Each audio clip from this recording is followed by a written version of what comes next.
উনি কিন্তু আসলেন, পুলিশ কিন্তু ওনাকে ইন্ডিয়া থেকে ধরে আনে নাই, যেমন রেড নোটিশের মাধ্যমে যদি ধরে আসতো তাহলে গ্রেপ্তার। উনি কিন্তু আসলেন সারেন্ডার করার জন্য, সারেন্ডারটা উদ্দেশ্য নিয়ে আসলেন ট্রাইব্যুনালে করবেন, কিন্তু উনি কিন্তু গ্রেপ্তার হয়ে গেলেন। ওই গ্রেপ্তারটাও কিন্তু একটা সারেন্ডার পুলিশের কাছে। উনি তো জেনেই আসলেন যে উনি পুলিশ ধরলেও তার কিছু করার নাই। আর উনি যদি এই কোর্টে যাওয়ার জন্য আদালতে আলাদা একটা রিট পিটিশন ফাইল করেন, এরকম অনেক ঘটনা বাংলাদেশে হয়েছে যে আমি আদালতে গিয়ে সারেন্ডার করব, অহরহ অনেক আদেশই পাওয়া যায়। যদি আদালত সেরকম আদেশ দেয় তাহলে উনি আদালতে গিয়ে সারেন্ডার করে বলতে পারবেন আমি আসছি, আপনি ফাঁসি দিয়েছেন, এ আপনার আদালতে আমি আত্মসমর্পণ করলাম। আদালত তার সাথে সাথে তাকে জেলখানায় পাঠিয়ে দেবে। তারপরে উনি তার আইনজীবীদের মাধ্যমে সার্টিফাইড কপি নিয়ে আপিলের প্রশ্ন আসবে। এটাও বিতর্ক আছে, আপনাকে বলে দেই। আপিলের বিতর্ক হবে। যারা বলছেন চিফ প্রসিকিউটর অন্যান্য যারা বলছেন আপিলের সুযোগ নাই, তারা তো আপিলের সুযোগ তো দরকার নাই, তাদের কাছে শেখ হাসিনাকে দেন না, তারা তো তাকে আপনার টুকরা টুকরো করে কেটে দিতে চাচ্ছেন। তাদের তো বিচারেরও দরকার নাই, তারা তো ওই দিন পেলে তাকে ওখানে পেলে কি করতো এটা তো তারা নিজেরাই বক্তব্য দিয়ে দিয়েছেন। কাজে ওইটার ব্যাপারে তোর কোনো বক্তব্য নাই। আমরা ধরবো আদালতের বিষয়, তার একটা আদালত কর্তৃক ফাঁসি হয়েছে সত্য, কিন্তু এটির তো ধাপ আছে, আপিল করতে পারবেন। এইটি আসলেই যে কার্যকরী হয়ে যাবে তা তো না। অতএব আইন দিয়ে তো তাকে ঠেকানো যাওয়ার সুযোগ নাই, তাকেই তো প্রোটেকশন নেওয়ার জন্য সে যদি আসে তাহলে এটা তো ওয়েলকাম করে, আইন তো তাকে ওয়েলকাম করে। কোনোদিনই কোনো মৃত্যুদণ্ড হাইকোর্টের কনফার্মেশন অ্যাপিল ডিভিশনের ছাড়া, এটা আপনি শুনেছেন? একটা রেকর্ড আপনি বের করতে পারবেন যে একটা ফাঁসি কার্যকরী হয়েছে? সরকার তো তাকে অনেক দিন থেকে চাচ্ছে, ইন্ডিয়াকে বারবার বলতেছে ভাই দিয়া দাও দিয়া দাও দিয়া দাও, তাই না? এখন যখন সে আসতে চাচ্ছে, এই জায়গাটায় প্রশ্ন হলো এখন এত বিচলিত কেন এই প্রসিকিউটর থেকে আরম্ভ করে অনেকে? একটাই কারণ, কারণ আপনি জানেন যে 5ই আগস্টের যেটা গণ অভ্যুত্থান হিসেবে আমরা বলছি, সেখানে জনগণ অবশ্যই অনেক জনগণই যেটা পরিবর্তন চেয়েছিল, কিন্তু পরিবর্তনের ধারণাটা 1 মাসের মধ্যেই এই পরিবর্তনের ধারণাটা মানুষ বুঝতে পেরেছে।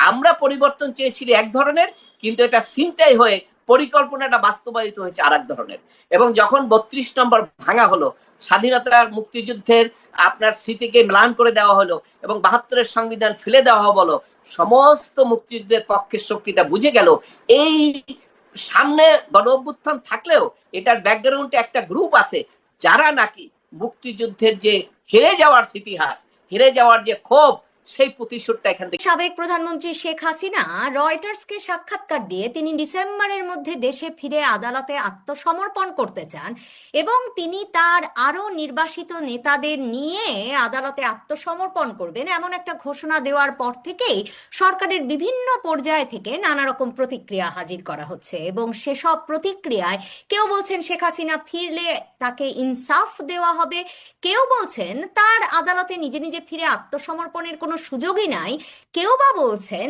প্রত্যাবর্তন নয়, এখন ভারত সরকারের প্রত্যর্পণই শেখ হাসিনার দেশে ফেরার একমাত্র উপায়। শেখ হাসিনার দেশে ফেরাটা কি সত্যি একটা আইনি বিষয় যেমনটা সরকারের বিভিন্ন তরফে বলার চেষ্টা হচ্ছে, নাকি শেষ পর্যন্ত সেটা একটা রাজনৈতিক সিদ্ধান্ত, যে সিদ্ধান্ত নিয়ে শেখ হাসিনা বলছেন মৃত্যুদণ্ডের রায় মাথায় নিয়ে তিনি দেশে ফিরতে প্রস্তুত?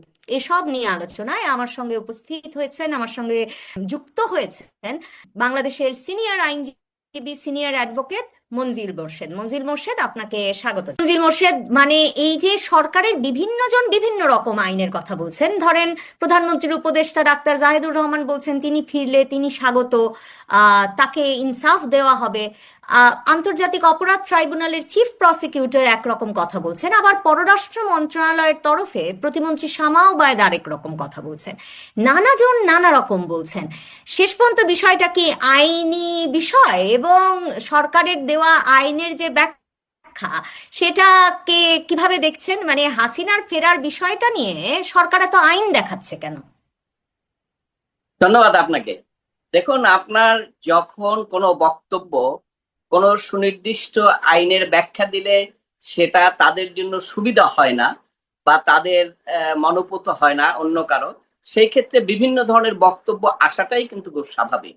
কারণ হলো আপনার যে বক্তব্যগুলো সরকারের পক্ষ থেকে প্রসিকিউটর, পররাষ্ট্র প্রতিমন্ত্রী, উপদেষ্টা সহ যা দিয়েছেন, তার মধ্যে আমার কাছে মনে হয়েছে ডক্টর জাহিদুর রহমান যে বক্তব্যটা দিয়েছেন সেটি হলো যথার্থ বক্তব্য। কারণ হলো যে আপনার শেখ হাসিনা যখন বলেছেন আসবেন, সেটি তো এর আগে তো শেখ হাসিনাকে আটার জন্য অনেক আকুতি মিনতি করা হয়েছে, চাপ দেওয়া হয়েছে এবং বিভিন্নভাবে ইন্ডিয়ার উপরে প্রেশারও দেওয়া হয়েছে, কিন্তু সেখানে কিন্তু বলা হয়েছিল যে এটা ওইভাবে হচ্ছে না। তারা যেটা বলছিলেন যে তাদেরকে বন্দি বিনিময় চুক্তি হিসাবে ফেরত দিতে হবে, সে ব্যাপারে কোনো কোনো অগ্রগতি হয় নাই। ইভেন কি ইন্টারপোলের রেড নোটিশও কিন্তু আছে, আপনি জানেন, সেটাও কিন্তু এই সরকার দিয়েছিল, কিন্তু সেটাও কিন্তু কার্যকরী হয়নি। এবং সবকিছু মিলিয়ে যখন কোনো কিছু হচ্ছিল না তখন সবাই ছেড়ে দিয়েছিলেন যে হয়তো শেখ হাসিনাকে আর আনা যাবে না। কিন্তু এখন এই সমস্ত পরিস্থিতি বদলে দিয়ে যখন শেখ হাসিনা নিজে বলছেন যে আমি ডিসেম্বরে আসতেছি, তখন তো এটা নিয়ে একটু টালমাটাল অবস্থা একটু হবেই। আপনি জানেন যে এই যে আপনারা মিডিয়া, বাংলাদেশের মিডিয়াও বলছি, আপনারা তো বাইরে আছেন, আপনারা যা খুশি তাই বলতে পারেন, বাংলাদেশের মিডিয়াকে এত থ্রেট দেওয়া হলো যে আওয়ামী লীগ, শেখ হাসিনা এগুলা নিষিদ্ধ, এগুলা আপনারা এত কিছু বলবেন না। কিন্তু আমি তো কয়েকদিন থেকে দেখি সরকারের ওই সমস্ত থ্রেট কেউ মানছে না, শুধু শেখ হাসিনা নিয়েই আলোচনা। অর্থাৎ একদম বিটিভি থেকে শুরু করে সব টিভিতে একই আলোচনা, অর্থাৎ সরকারের ওই থ্রেটও কেউ মানছে না। তার মানে এটি একটি বড় ঘটনা এবং একটি প্রাসঙ্গিকতা। কারণ আপনি জানেন যে এই কথাটা যে এসছে, উনি আসবেন বলেছেন, এটা অনেকেই ধরে নিচ্ছে উনি যেহেতু বলেছেন উনি আসবেন। কারণ এটা তো রাজনীতিবিদদের তো একটা খুবই স্বতঃসিদ্ধ কথা যে আপনি যখন বিভিন্ন ক্রাইসিসের কারণে দেশ থেকে চলে যেতে হয় এবং আপনাকে আবার সুযোগ সুবিধা মতো দেশে আসতে হয় রাজনীতির জন্য। আপনি জানেন এটা কিন্তু এক ঘটনা কেন, আজকে যে ইরানের যারা ক্ষমতায় আছেন সেই আপনার উনিও তো ইউরোপে ছিলেন দীর্ঘদিন, ইউরোপে থেকেই কিন্তু আন্দোলনটা করেছেন। যখন একটা গণ অভ্যুত্থান হয়েছে তখন কিন্তু উনি দেশে এসে এই অনেক বছর থেকে তারা ক্ষমতায় আছেন এবং চালাচ্ছেন। তো সেখানেও যখন 5ই আগস্টে একটি গণ অভ্যুত্থান হলো, সে গণ অভ্যুত্থানের সময় তার জীবন রক্ষার জন্যই, এখন এখানে অনেক ধরনের বক্তব্য আছে, আমি সর্বশেষ বিবিসির যে অনুসন্ধানী রিপোর্ট, এখন আমি ওইটির উপরে নির্ভর করব। কারণ 6ই আগস্ট 7ই আগস্ট টেলিভিশনের বক্তব্য দিয়ে আমি বলেছি যে শেখ হাসিনা পালিয়ে গেছেন, কিন্তু এরপরে অন্যান্য দলের আওয়ামী লীগের পক্ষ থেকেও তাদের ওই বিপ্লব বড়ুয়ার যখন সাক্ষাৎকার ফার্স্ট আসলো কি হয়েছিল সেখানে তার বক্তব্য শুনেছি। কিন্তু সবকিছু বাদ দিয়ে আমি এখন বিবিসির অনুসন্ধানী রিপোর্টের উপরে বেস করব। সেখানে আমি দেখছি যে না, এখানে পালিয়ে যাওয়ার কোনো কথা নাই, বাংলাদেশ সেনাবাহিনীর একটি অংশ এবং সেটা প্রধান সেনাপতির নলেজই ছিল এবং সেখানে তার ওই সময় জীবন রক্ষার জন্যই তাকে সসম্মানে ইন্ডিয়াতে শেল্টারে রাখা হয়েছিল, এটি হলো বাস্তবতা। এবং সেই প্রেক্ষিতে এই রাখার পরে এরপরে এখানে ধরেন যারা ক্ষমতায় আসলেন তারা অনেক মামলা মোকদ্দমা করলেন এবং তাদের নির্ধারিত গোল অনুসারী তারা বলেও দিয়েছিলেন যে এতদিনের মধ্যে বিচার হয়ে যাবে এবং বিচার না হলে নির্বাচন হবে না। সবকিছু মিলে তাদের আলটিমেটলি গোল সাকসেস হলো, একতরফা ভাবে একটা ফাঁসির আদেশ হয়ে গেল। যে ফাঁসির আদেশ নিয়ে অবশ্যই ইন্টারন্যাশনালি হিউম্যান রাইটস অর্গানাইজেশন থেকে জাতিসংঘ সবাই কিন্তু এটা প্রতিক্রিয়া জানিয়েছেন এবং বাংলাদেশেও যারা আছেন, আমিও ব্যক্তিগতভাবে জানিয়েছি, সবাই বলেছেন, আইনজীবীরা অনেকে বলেছেন যে এটা কতদূর গ্রহণযোগ্য হবে ভবিষ্যতে এপিলে গিয়ে।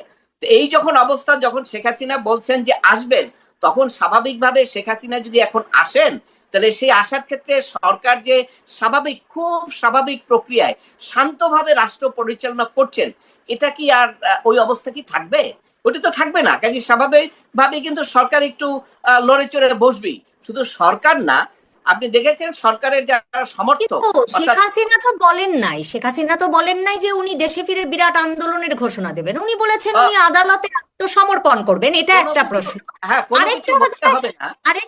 আরেকটা হচ্ছে আপনি আপিলের কথা বললেন, কিন্তু শেখ হাসিনা আপিলের সুযোগ পাবেন কিনা, মানে জাহিদুর রহমান যখন প্রথম ইনসাফের কথা বলেছিলেন তখন মনে করে দেখেন উনি বললেন যে উনি আসলে উনি আবার সাক্ষ্য দেওয়ার সুযোগ পাবেন, পুনর্বিচার হবে, এরকম একটা কথা তার মানে ভাষ্যে মানে বোঝা গেল। তিনি বললেন তখন যদি আদালত তাকে নির্দোষ বলে তাহলে তিনি নির্দোষ হবেন, না হলে তার মৃত্যুদণ্ড কার্যকর হবে। মানে তিনি সরাসরি আপিলের সম্ভাবনার কথা বলেছেন। কিন্তু এখন তো অনেকে বলছেন যে তার তো আপিলের সময় চলে গেছে, না চলে গেছে।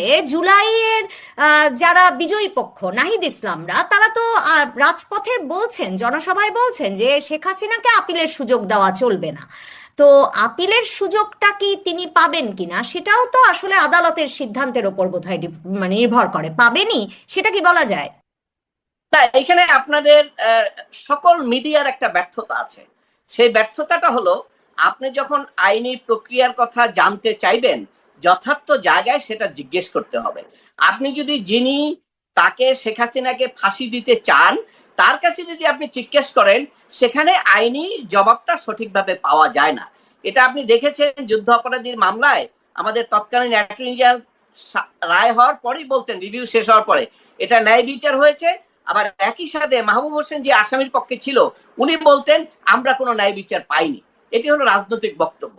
কিন্তু আপনার মিডিয়া যে ভুলটা করছেন, সেটা হলো জনগণকে যদি সঠিক জিনিসটা জানাতে হয়, তাহলে যে সমস্ত আইনজীবীরা, সাংবিধানিক আইনজীবী আছেন, তো এখনো তো বেশ কয়েকজন আছেন যারা এগুলো বিবেচনা করেন, যারা নাকি এখনো বিএনপির প্রেসিডিয়াম মেম্বার হওয়ার জন্য উৎফুল্ল নয়, যারা নাকি এখনো আওয়ামী লীগের প্রেসিডিয়াম মেম্বার হওয়ার জন্য উৎফুল্ল নয়, যারা নাকি জামাতের আমির হওয়ার জন্য উৎফুল্ল নয়, এরকম কিছু ইন্ডিপেন্ডেন্ট আইনজীবী আছে। তাদেরকে জিজ্ঞেস করলে আপনি আইনের ব্যাখ্যাটা পাবেন। কারণ প্রসিকিউটরকে যদি জিজ্ঞেস করেন, চিফ প্রসিকিউটর আগে যে ছিল আর বর্তমান, ওনারা তো শেখ হাসিনাকে ফাঁসি দেওয়ার জন্য এক পায়ে খাড়া। ওনার কাছে যদি প্রশ্ন জিজ্ঞেস করেন, তো উনি ওর বাইরে কথা বলবেন কোত্থেকে বলেন? এটা তো বলার কোনো সুযোগ না। এই জায়গায় আমি মনে করি যে ব্যর্থতাটা সম্পূর্ণ মিডিয়া। আপনি আমাকে জিজ্ঞেস করছেন, আমি ব্যাখ্যাটা দেই, এটি আপনি কম্পেয়ার করে নিয়েন, যত ইন্ডিপেন্ডেন্ট আইনজীবী আছে সমস্ত দুনিয়া ভরে সবাই সঙ্গে জিজ্ঞেস করে নিয়েন, আমার আলোচনায় আমার বক্তব্যের কোনো ব্যত্যয় পাবেন কিনা। হ্যাঁ, আপনি নাহিদ ইসলামকে জিজ্ঞেস করে আমার বক্তব্যের কোনো সমর্থন পাবেন না। আপনি চিফ প্রসিকিউটরকে জিজ্ঞেস করলে পাবেন না। আপনি জিজ্ঞেস করেন ইন্ডিপেন্ডেন্ট যারা আইনজীবী আছে, তাদের জিজ্ঞেস করেন। প্রথমত হলো, বিচারটা কোনো রাজনৈতিক দল করে না, বিচারটা করে আদালত। যেটা ডাক্তার জাহিদুর রহমান বলছেন, ওই ওনার উপর বক্তব্যটিরও আমি বেশি ভরসা করছি।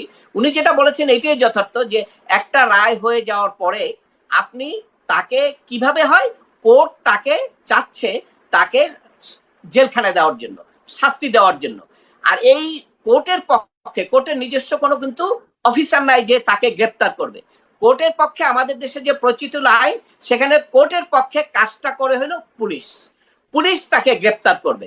এখন সে যদি বাংলাদেশে থাকে, তাহলে সেক্ষেত্রে পুলিশ তাকে খুঁজবে, না খুঁজলে পাইলে কিন্তু সে পলাতক হিসাবে বিবেচিত হলো। আর এটা কিন্তু কোর্টের পক্ষেরই কাজ। অনেক অনেক সময় দেখবেন যে আসামি তখন সরাসরি থানায় গিয়ে সারেন্ডার করে, আবার কোনো কোনো সময় আসামি কোর্টে গিয়ে সারেন্ডার করে যদি সুযোগ পায়। দুই জায়গায় সারেন্ডার করা যায়, কিন্তু পুলিশের কাছে সারেন্ডার করলেও ওই সারেন্ডারটা আলটিমেটলি কোর্টে চলে যাবে যদি সাজা থাকে। কারণ হলো যে, আর যদি সাজা না থাকে তাহলে 24 ঘন্টার মধ্যে আদালতে চলে যাবে। এখন ক্লিয়ার, এখানে আপনাকে আত্মসমর্পণ করতে হবে, আইদার পুলিশ অথবা কোর্ট। আপনি যদি সরাসরি কোর্টে যেতে পারেন, ভেরি গুড। এখন শেখ হাসিনার ব্যাপারে একটা অবস্ট্রাকশন আছে, ওনাকে সবাই চিনে। উনি যদি ঢাকা এয়ারপোর্টেও আসে, তাহলে সেক্ষেত্রে পুলিশ তো আগে থেকেই তাকে ইনফর্ম করে রাখবে, তো উনি তো সরাসরি কোর্টে যেতে পারবেন না। ওটা আবার অন্য পদ্ধতি আমি আলাপ করছি। তাহলে সেক্ষেত্রে পুলিশ তাকে গ্রেপ্তার করতে হবে। আর উনি কিন্তু আসলেন, পুলিশ কিন্তু ওনাকে ইন্ডিয়া থেকে ধরে আনে নাই। যেমন রেড নোটিশের মাধ্যমে যদি ধরে আসতো তাহলে গ্রেপ্তার। উনি কিন্তু আসলেন সারেন্ডার করার জন্য। সারেন্ডারটা উদ্দেশ্য নিয়ে আসছেন, ট্রাইব্যুনালে করবেন, কিন্তু উনি কিন্তু গ্রেপ্তার হয়ে গেলেন। ওই গ্রেপ্তারটাও কিন্তু একটা সারেন্ডার পুলিশের কাছে। উনি তো জেনেই আসলেন যে উনি পুলিশ ধরলেও তার কিছু করার নাই। আর উনি যদি এই কোর্টে যাওয়ার জন্য আদালতে আলাদা একটা রিট পিটিশন ফাইল করেন, এরকম অনেক ঘটনা বাংলাদেশে হয়েছে যে আমি আদালতে গিয়ে সারেন্ডার করব, অহরহ অনেক আদেশই পাওয়া যায়। যদি আদালত সেরকম আদেশ দেয়, তাহলে উনি আদালতে গিয়ে সারেন্ডার করে বলতে পারবেন আমি আসছি, আপনি ফাঁসি দিয়েছেন, এ আপনার আদালতে আমি আত্মসমর্পণ করলাম। আদালত তার সাথে সাথে তাকে জেলখানায় পাঠিয়ে দেবে। তারপরে উনি তার আইনজীবীদের মাধ্যমে সার্টিফাইড কপি নিয়ে আপিলের প্রশ্ন আসবে। এটাও বিতর্ক আছে, আপনাকে বলে দেই। আপিলের বিতর্ক হবে। যারা বলছেন চিফ প্রসিকিউটর অন্যান্য যারা বলছেন আপিলের সুযোগ নাই, তারা তো আপিলের সুযোগ তো দরকার নাই, তাদের কাছে শেখ হাসিনাকে দেন না, তারা তো তাকে আপনার টুকরা টুকরো করে কেটে দিতে চাচ্ছেন। তাদের তো বিচারেরও দরকার নাই, তারা তো ওই দিন পেলে, তাকে ওখানে পেলে কি করতো এটা তো তারা নিজেরাই বক্তব্য দিয়ে দিয়েছেন। কাজে ওইটার ব্যাপারে তো কোনো বক্তব্য নাই। আমরা ধরবো আদালতের বিষয়। আদালতের আপিলটা যারা ব্যাখ্যা দিচ্ছেন, আপনি জানেন যে সুপ্রিম কোর্টের সর্বোচ্চ বাংলাদেশের আইন কি? সংবিধান। সংবিধানের অধীনে সুপ্রিম কোর্ট স্থাপিত, সুপ্রিম কোর্টের অধীনে ট্রাইব্যুনাল স্থাপিত। ট্রাইব্যুনালের আইনে একটা ধারা বলা আছে, সেখানে আপনি আপিল করলে 30 দিনের মধ্যে করবেন, ঠিক আছে? এখন আপিলটা আপনি কোথায় করবেন? আপিল করা কিন্তু আর ট্রাইব্যুনাল না, আপিল হলো সুপ্রিম কোর্টের আপিল বিভাগে। আইনই আছে সুপ্রিম কোর্টের আপিল বিভাগে আপিল কিভাবে ফাইল হয়, এটি যদি আপনি না জানেন, তাহলে তো আসলে আপনি এটা বলতে পারবেন না।